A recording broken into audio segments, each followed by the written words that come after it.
Bismillahirrahmanirrahim. Assalamualaikum warahmatullahi wabarakatuh. Saudara, senang sekali TVRI Stasiun Aceh dapat menjumpai Anda pada malam hari ini, tentu saja dalam dialog interaktif kita yang mengangkat tema tentang Bulan Pengurangan Resiko Bencana. Saudara, seperti yang kita ketahui bersama, Aceh merupakan daerah yang rawan akan bencana. Tentu saja sangat dibutuhkan semua partisipasi semua pihak untuk mengatasi hal tersebut.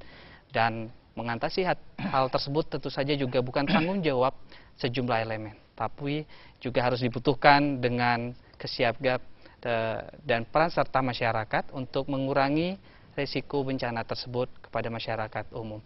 Untuk itu telah hadir 3 narasumber yang akan berbincang-bincang sekali lagi dengan tema kita Bulan Pengurangan Risiko Bencana. Langsung saja saya perkenalkan, di sebelah kiri saya ada Bapak Khairuddin. Assalamualaikum Pak Khairuddin. Waalaikumsalam warahmatullahi wabarakatuh. Bapak Khairuddin merupakan Ketua Divisi Pendidikan dan Pelatihan TDRMC. Dan di sebelah Bapak Khairuddin ada Bapak Armia, Sarjana Hukum. Assalamualaikum Pak Armia. Waalaikumsalam warahmatullahi wabarakatuh. Beliau merupakan Kabid Pencegahan dan Kesiagaan Bencana BPBA. Dan yang terakhir ada Ibu Herawati. Assalamualaikum Ibu. Waalaikumsalam. Ya, Ibu merupakan dari PMU DRA UNDP. Dan saudara Anda juga dapat berpartisipasi dalam dialog interaktif ini di 41773 dan 45868. Baik Bapak-Bapak dan Ibu-Ibu telah hadir, terima kasih di studio TVRI untuk malam hari ini. Dan mungkin saya ke Ibu Hera dulu. Baik. Dan mungkin masyarakat juga bertanya-tanya dan juga ingin sekali mengetahui bagaimana pengurangan risiko bencana tersebut yang tentu kita mendengar informasi dan kita juga melihat sudah 2 kejadian dalam beberapa hari ini ya, meletusnya Gunung Merapi dan juga tsunami di Mentawai. Nah, mungkin Ibu bisa menjelaskan bagaimana pengurangan risiko bencana dari El. Ya, terima kasih banyak Pak. Sebenarnya kalau kita melihat lagi pengurangan risiko bencana itu sendiri sebenarnya artinya sudah cukup jelas, tapi mungkin bisa saya tambahkan sedikit lagi. Pengurangan risiko bencana itu adalah pengurangan resiko kerugian sebenarnya. Ya, jadi kerugian yang diakibatkan oleh bencana itu sendiri.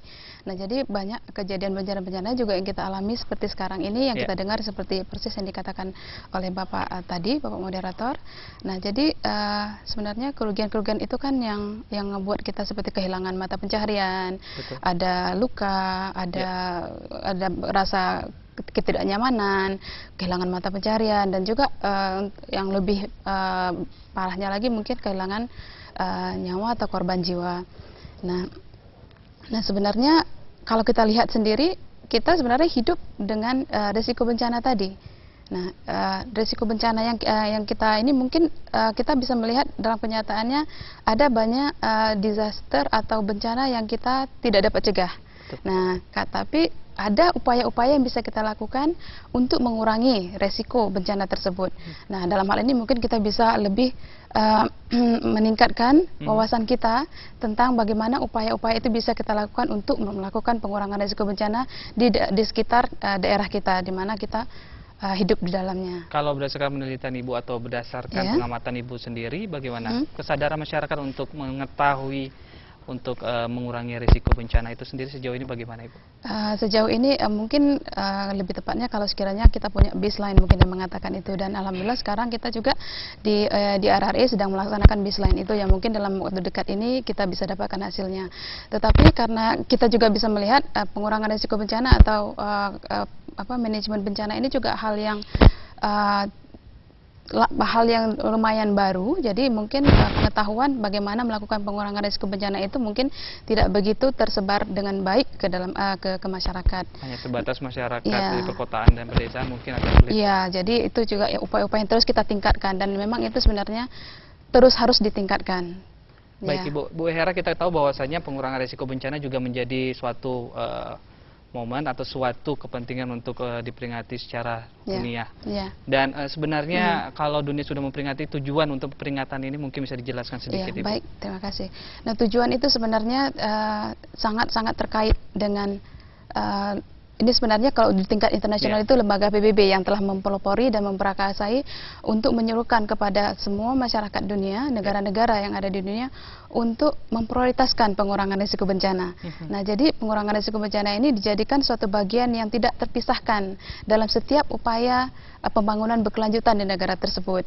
Nah, itu jadi di PBB telah dipilih dan ditetapkan pada hari Rabu hari Rabu kedua dalam bulan Oktober sebagai hari peringatan pengurangan risiko bencana secara internasional. Ini telah dilakukan dari tahun 1990 sampai 1999. Nah, kemudiannya mereka juga memikirkan bahwasanya wadah ini sangat baik. Nah, kemudian wadah ini dilanjutkan lagi, dan wadah ini digunakan sebagai tempat untuk mempromosikan pengurangan risiko bencana secara global. Baik, Ya. mungkin saya beralih ke Pak Khairudin. Pak Khairudin, mungkin juga Ketua Divisi Pendidikan dan Pelatihan TDRMC. Dan juga mungkin Bapak mengetahui sedikit bagaimana penelitian risiko bencana kita di Aceh ini. Dan seperti kita katakan tadi dan kita tahu bersama bahwa Aceh juga merupakan satu daerah rawan bencana. Mungkin bisa jelaskan rawan bencana apa saja Pak yang perlu diantisipasi untuk masyarakat awam sekarang ini? Terima kasih. Kalau berbicara masalah bencana, sebenarnya bencana itu luas sekali. Iya. Bisa secara buatan manusia, bisa karena teknologi. Mungkin di sini kita lebih fokus kepada bencana alam, yaitu kalau di Aceh ini mungkin lebih dikenal oleh internasional. Karena prinsipnya bukan hanya tsunami, termasuk gempa, banjir, dan longsor. Nah, kalau kita perhatikan pada umumnya risiko bencana itu seharusnya tidak begitu bisa dikurangi apabila masyarakat sadar terhadap bencana itu sendiri. Ya. Kalau kita lihat umpamanya di Aceh, saat di Semelu itu mereka sadar bahwasanya bila air surut itu akan terjadi tsunami atau bahasa mereka semong, mereka harus lari. Tapi di Banda Aceh, di saat melihat air surut, mereka itu berlomba-lomba menangkap ikan. Jadi Nah, pemahaman. Nah, pemahaman di sini bahwasanya masyarakat itu perlu dipahamkan. Nah, kalau kita lihat kejadian di Mentawai, sebenarnya mereka itu tidak harus terjadi juga, karena baru beberapa tahun terjadi tsunami di Aceh. Tetapi karena pemahaman tadi, pertama itu tinggi sekali, tapi lama-lama terus turun-turun. Mungkin kalau kita di Aceh Sudah mulai nih, gejala-gejala Pak? sudah ditinggalkan itu. Mungkin 20 tahun akan datang kapal apung itu seperti cerita Nabi Nuh. Tapi mungkin ini jangan terulang. Seperti kita lihat di Mentawai kemarin itu, seharusnya mereka bisa mengurangi risiko. Tapi kalau kita lihat karena kesadaran, pemahaman tadi masih rendah, sehingga memakan korban yang sangat besar. Kalau dilihat dari sosialisasi Pak, apakah ini juga sosialisasi belum menjadi satu hal yang diutamakan? Kita mengetahui itu, tapi masih minimnya kegiatan sosialisasi untuk pemahaman risiko bencana ini sendiri dan bencana-bencana yang harus diantisipasi oleh masyarakat. Kalau kita perhatikan sosialisasi, begitu kejadian bencana itu luar biasa sosialisasi. Tapi begitu lama terus menurun. Nah, mungkin di sini perlu kita semacam wadah. Kalau di sini adanya wadah penanggulangan risiko bencana Aceh. Ini kira-kira jangan, kalaupun tidak turun sekali, minimal stabil kalau nggak bisa kita tingkatkan. Sehingga wadah ini, momen ini sangat tepat sekali. Sehingga di sini bermacam aktivitas yang mau kita lakukan hari Minggu itu adalah momen yang sangat tepat. Sehingga minimal setahun sekali kita angkat kembali sosialisasi itu secara bersama-sama. Di samping secara komponen-komponen terus bersosialisasi. Tapi alangkah baiknya untuk menyamakan visi dan misi itu melakukan secara berjamaah model yang akan dilakukan ini itu sungguh baik untuk dalam rangka sosialisasi. Mungkin saya beralih ke Pak Armia. Pak Armia, mungkin sosialisasi itu masih sebatas kota-kota tertentu dan daerah-daerah tertentu di Aceh sendiri. Untuk daerah-daerah lain di luar kota Banda Aceh dan Aceh Besar, bagaimana sosialisasi untuk bencana? Terima kasih. Sebelum kita melaju ke pertanyaan itu, kami sendiri adalah suatu lembaga baru atau suatu badan baru yang baru dibentuk. Itu tepatnya pada 21 Juni 2010. Jadi badan ini adalah yang menangani kebencanaan yang dibentuk berdasarkan Pergub. Itu memperkenalkan dulu Pergub nomor 102 tahun 2009. Berhubung badan ini adalah badan baru, tentu yang menyangkut kebencanaan ini adalah sangat luas artinya bagi badan tersebut. Dalam artian badan ini mempunyai suatu fungsi, itu fungsi koordinasi yang lebih utama, kemudian fungsi komando pada saat tanggap darurat dan fungsi pelaksanaan. Jadi ketiga fungsi ini yang dimiliki oleh BPBA, sehingga semua pelaksanaan baik yang dilakukan oleh BPBA sendiri maupun yang dilakukan oleh badan lain atau mitra kerja kami yang lain yang menyangkut dengan pengurangan risiko, itu adalah di bawah berada di pengendalian BPBA. Dan adapun kegiatan-kegiatan pengurangan risiko ini yang telah dilakukan ada di Banda Aceh, itu ada beberapa kegiatan baik yang dilakukan oleh UNDP dalam hal ini DRA dan TDMRC, kemudian Dinas Perhubungan dan Dinas Pendidikan. Ada juga yang dilakukan di luar Banda Aceh, seperti misalnya baru-baru ini sebagaimana kita ketahui, masyarakat cukup waspada terhadap ada pengumuman, ada pemberitahuan dari Badan Vulkanologi tentang status selawah yang dari normal menjadi waspada, sehingga mereka panik akibat ada beberapa tektonik dan vulkanologi yang terjadi pada tanggal 1 September. Itu terjadi perubahan yang sangat mendasar dari keadaan sebelumnya. Jadi dalam hal ini setelah aktivitas Gunung Selawah tersebut berangsur-angsur berkurang, sehingga pada awal Oktober ada suatu NGO yang akan melakukan satu sosialisasi di Aceh Besar, Selimun tepatnya. Itu adalah dalam rangka juga kepada masyarakat di situ, dalam rangka mengurangi risiko, sosialisasi terhadap masyarakat yang ada di sekitar Aceh Besar.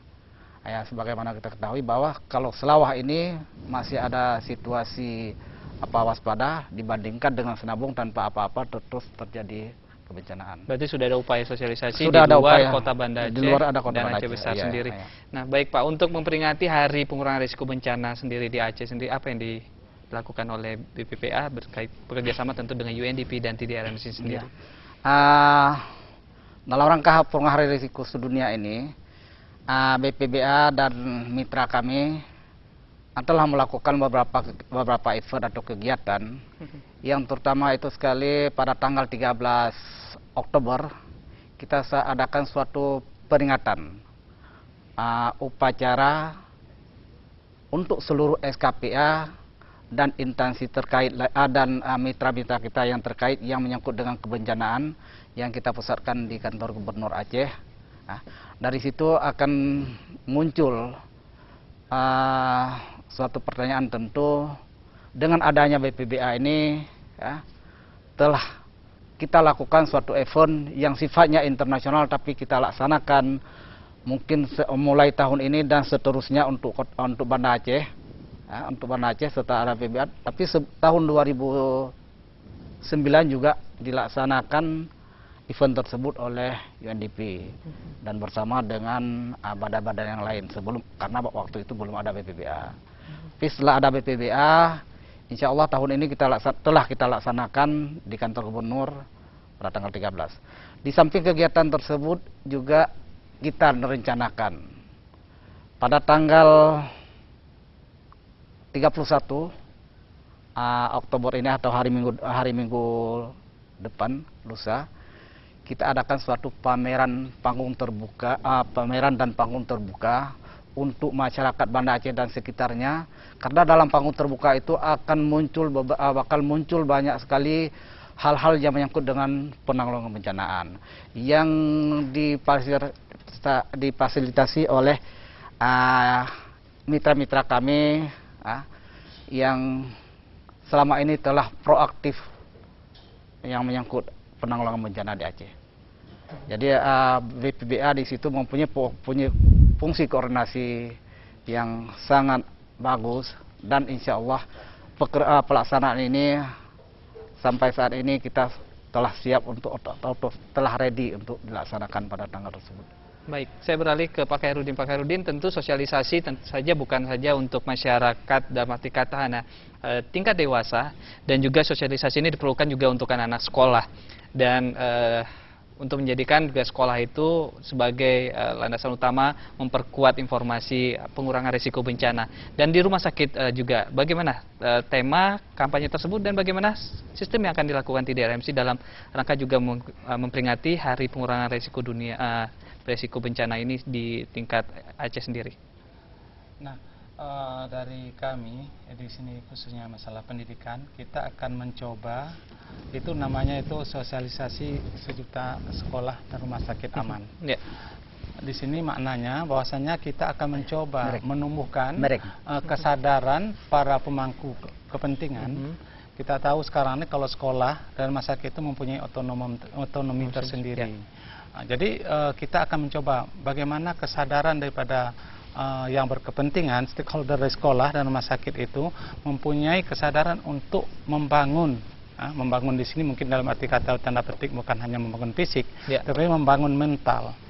Sebagai mereka itu ada sadar bahwasanya tahu bahwasanya yang dominan kena risiko itu adalah orang masyarakat rentan, yaitu ada kategori rentan, anak-anak, wanita dan orang tua. Nah, menangani yang dua hal ini ada di dunia pendidikan, itu adalah Pak Khairudin. kesehatan. Maaf, harus saya tahan dulu, kita terima penelpon. Halo, assalamualaikum. Ya, halo, assalamualaikum. Warahmatullahi wabarakatuh. Waalaikumsalam, Bapak. Siapa Pak? Di mana? Ini dengan Insinyur Faisal di Kampung Linggi, Pak. Iya, Pak Faisal. Silakan Pak Faisal. Saya ucapkan dulu Assalamualaikum warahmatullahi wabarakatuh, Pak Armian. Salam. Alhamdulillah, Pak. Jadi saya telah mengikuti makalah-makalah malam ini, Pak. Yang pertama sekali, saya sangat mendukung yang pertama sekali yang dikatakan oleh Pak Armia tadi masalah Selawah Agam itu, Pak. Jadi kita bisa mensosialisasikan kepada masyarakat tentang arah angin dan bla bla bla bla sekalian, Pak. Kalau untuk kita pengurangan masalah bencana di Aceh, saya rasa seperti kejadian tanggal 26 Desember yang lalu, itu kita berbicara di atas kertas bisa, Pak. Baik negara manapun, dia bisa berbicara di atas kertas. Tapi kalau dalam poin praktikumnya, Pak, itu siapapun tidak bisa menghandle. Tidak bisa. Karena saya langsung yang orang yang langsung terkena musibah pada waktu itu, begitu saya lihat gempa begitu besar, begitu tsunami-nya, itu tanda-tanda sama sekali adalah burung, Pak. Burung itu dari laut, dia naiknya ke daratan. Persis waktu kenanya saya tadi pas di daerah PKA kita, Pak, di belakang kantor gubernur. Waktu itu saya sedang istilahnya lagi di dalam kali itu, Pak. Jadi disitulah saya melihat burung yang begitu banyak terbang. Jadi saya merasa waspada, ini tentu ada apa-apanya, Pak. Itu kode dari alam. Baik, jadi itu saja yang bisa saya berikan. Kalau bisa dipakai ilmu ini, alangkah baiknya. Jadi kalau kita mengambil ilmu dari alam, untuk yang kode alam ini, Pak, begitu tsunami sangat besar, sehabis kaum Nabi Nuh dulu, baru Aceh kemarin terkena. Baik Pak Faisal, maaf harus kita potong. Kami sudah mengerti juga saran termasuk dan pertanyaan Pak Faisal di Lingki. Terima kasih atas partisipasinya dan teleponnya. Mungkin bisa ditambahkan Pak Armia. Ini juga sebenarnya menjadi saran, tidak hanya menjadi katakanlah sosialisasi dan harus dilakukan dengan kearifan lokal sebenarnya. Terima kasih Pak Faisal. Berbicara masalah tanggal 26 Desember 2004 itu tentang bencana tsunami. Sebagaimana kita ketahui bahwa pada saat itu setelah terjadi gempa pada jam 8 pagi lebih kurang dan setengah jam kemudian terjadi air laut naik ke darat. Bukan tsunami waktu itu namanya, karena kita belum tahu ada tsunami waktu itu. Tsunami itu adalah muncul seminggu kemudian. Dan pada saat itu kita memang sama-sama juga, Pak Faisal juga, kami juga hal yang sama. Pada waktu itu kita tidak bisa memprediksi bahwa sekuat tenaga 8, sekian itu bakal terjadi air laut naik ke darat. Jadi dari pengalaman itu memang kita tsunami tidak bisa kita prediksikan seperti yang saat itu. Tapi pada saat ini kalau dengan tanda-tanda yang muncul, kita mungkin akan bisa mengurangi bila terjadi hal yang demikian lagi. Kemudian kearifan lokal juga itu juga sangat mendukung untuk mengurangi bila akan terjadi hal-hal yang demikian ke depan, kearifan lokal sangat mendukung. Baik, Ya. saya mungkin beralih ke Pak Khairudin. Pak Khairudin mungkin secara teknis sedikit mengetahui bahwa yang kita alami tentu berbeda dengan Mentawai beberapa waktu yang lalu. Kalau Mentawai dalam hitungan jam itu baru terjadi tsunami, sedangkan di Aceh sendiri tidak begitu lama terjadinya tsunami. Sebenarnya berdasarkan informasi atau ilmu yang dimiliki oleh yang kita sering baca adalah ada batasan tertentu nggak Pak, dari setelah gempa kuat terjadi itu berapa lama kemudian akan diikuti tsunami itu? Bahkan BMG sendiri waktu di Mentawai sempat mencabut larangan adanya bahaya tsunami di Mentawai. Ya, mungkin sebelum ke situ saya akan coba dulu melihat bahwasannya ini kan membukakan kesadaran. Ada perlu 3 hal yang harus ada keseimbangan di sini: sumber daya alam, sumber daya manusia, dan teknologi. Kalau ketiga-tiganya harus kita pahami dulu. Kadang-kadang terlampau mendewakan teknologi juga bisa terjebak, terlampau mendewakan sumber daya alam juga terjebak. Seperti di Mbak Marijan itu karena terlampau mendewakan alam tadi. Atau melihat kearifan lokal tersendiri. Kearifan lokal tersendiri. Tapi kita sekarang ini di dalam tataran globalisasi ini harus menseimbangkan antara teknologi, sumber daya manusia, dan sumber daya alam. Nah, kembali kepada tadi. Memang kalau lihat kejadian, bertepatan saya nggak di sini tapi membaca, itu ada beberapa hal bisa menjadi tanda-tanda kalau terjadi gempa. Pertama, di saat gempa itu kita nggak bisa berdiri lagi. Itu. Kemudian ada suara gentur, suara gemuruh yang besar. Kemudian adanya itu tadi burung putih yang lari ke darat. Kemudian katanya itu air atau sumur itu